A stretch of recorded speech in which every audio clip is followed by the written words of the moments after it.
I would like to say to Donald Trump, if I had the 3 minutes, I would, keeping in mind again that we absolutely need to get this man reelected in November because the alternative is hell on earth and it's the end of this country as we know it. So I would say to him, to the president, if I had 3 minutes, Mr. President, I am the editor of the oldest traditional Catholic newspaper in the world. I think I speak for a lot of traditional Catholics, which is a growing number of Catholics who are sick and tired of the way the Catholic Church has also gone far, far to the left over the past 50 years. So we're a traditional Catholic newspaper.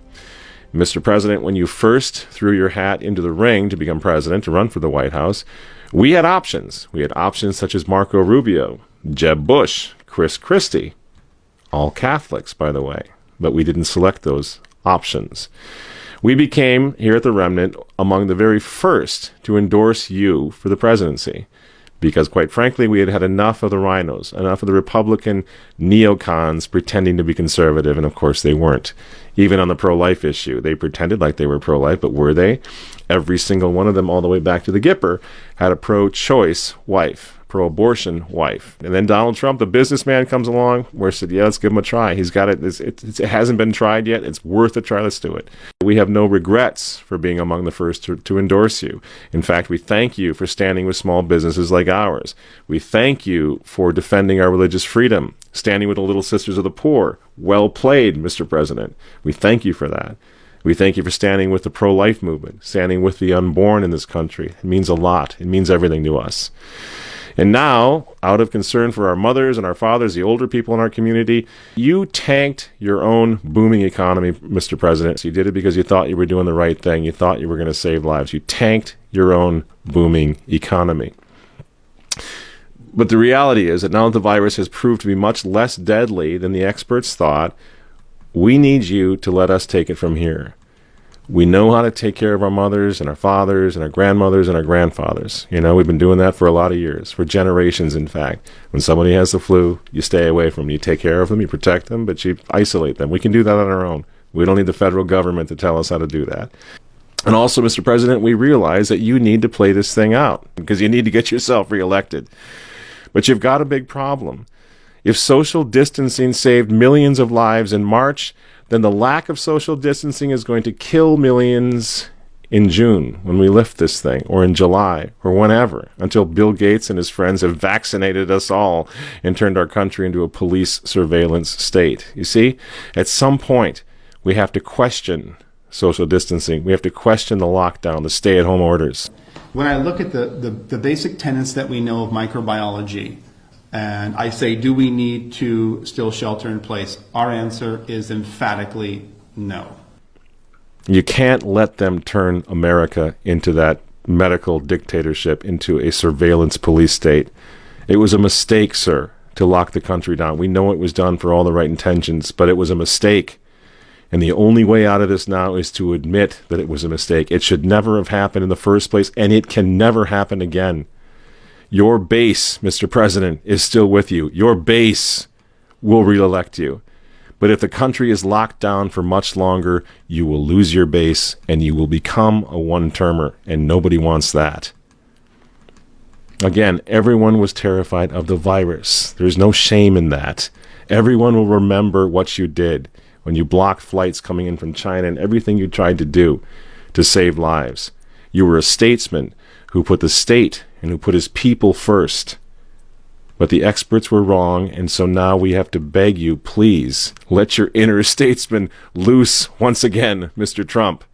You wanted to open this country at Easter time. Remember? We remember that. You were right. They knew you were right. But the experts and their water carriers in the media crucified you for that because there was political gain from keeping this country locked down. But nobody who supports you, Mr. Trump, is listening to CNN. Who cares what they say? If you open this country up now, there will be a shout of freedom so powerful that you will be able to ride it right into a second term. Just do it. And your base will hail you not only for getting this country more pandemic ready than any other country in the world, but also for overcoming the globalist agenda of George Soros and Bill Gates and Pope Francis and the entire United Nations cabal. You know, They hate you. They want you to fail, all of them. If you open the country up now, you will go down in history as the man who blocked them all, who blocked their insufferable New World Order that would have crushed the United States as the first order of business if they had succeeded. You will have stopped them. So again, ignore fake news, ignore the left, Mr. President, and millions of traditional Catholics will stand with you, along with millions of evangelicals who know full well that your fanatical opponents want to silence every single follower of Jesus Christ in this country, be he Protestant or Catholic. They don't care. We all need to shut up. There is no room for Jesus Christ in this new world order of theirs. And there's no room for you, Mr. Trump. Resist them, including their Svengali Pope Francis, Mr. President. I'll let you in on a little secret. Pope Francis is not on your side. He never will be. He's absolutely one of them, and he will do everything he possibly can to help defeat you and to hand this country over to them. He must be opposed vigorously. Here's Pope Francis's UN advisor, Jeffrey Sachs, who also hates your guts, at a Vatican conference back in February, declaring war on what? Declaring war on President Donald Trump and every American who supports him. The U.S. is a problem. It became a far more significant problem with Donald Trump. He may or may not be president after November. And it is a dangerous country right now. It will be absolutely dangerous if Trump wins re-election. So be wary of our Pope, Mr. President. Again, he's not on your side. He's not on our side. Do the right thing. We pray for you every night, every day, and we beg you to follow your instincts. Open the country up now. Open our churches up now. Open our schools up now.